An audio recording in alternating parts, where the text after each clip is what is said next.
Ladies and gentlemen, boys and girls, welcome back to my weekly Fantasy Football Waiver Wire Pickup Edition. Typically, for those of you that didn't watch this last year, I give you players that are owned at or under 50% in Yahoo leagues. This week I got a few guys that are over 50% that I feel should be owned by everybody. I'm going to get right after it. I'm going to try and make this quick for you guys. Coming in at 77% owned, running back Atlanta Falcons, Tevin Coleman. This is a guy that I believed in from the preseason. He's on 2 of my fantasy teams. Week 1 against the Eagles, it became evident really fast that Coleman is the guy in Atlanta. He is definitely more explosive than Freeman. It appears that he has the job going forward. Granted, it's 1 week, so anything could happen.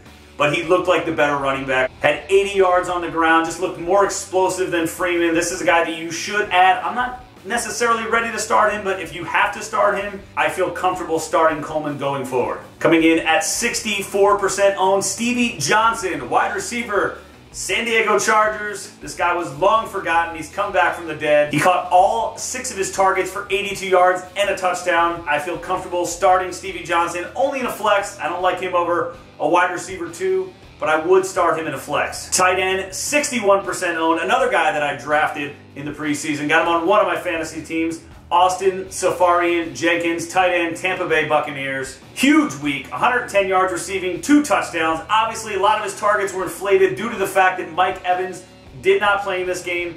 Jenkins will see a drop-off in targets and probably a little bit of a drop-off in yardage. This guy is going to put up yards and he will get touchdowns. He might have weeks where he's a little touchdown dependent, but Jameis Winston is going to look to him often. Coming in at 58% owned, wide receiver Dallas Cowboys, Terrence Williams. He's one of those Deshaun Jackson, Torrey Smith kind of guys, feast or famine wide receivers like to call him. Either 4 touchdowns and 100 yards or 13 yards and no touchdowns kind of guy. But with the injury to Dez Bryant out potentially 8+ weeks, Williams is the guy to add in Big D. Tony Romo and that offensive line are going to have all day to throw the ball downfield, and Williams is an explosive wide receiver who could find himself in the end zone quite often.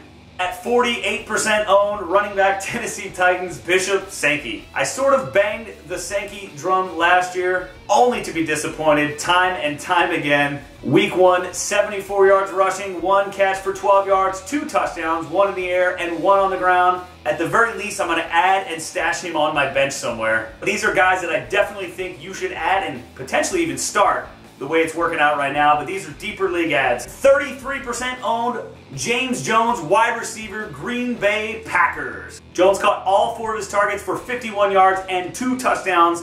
Aaron Rodgers looked to this guy in the end zone. He is comfortable with Jones from his previous time in Green Bay. At the very least, Jones will be a wide receiver 3 in the Green Bay offense, which could be top 3 in the NFL this year. Coming in at 14% owned, Dante Moncrief, wide receiver, Indianapolis Colts.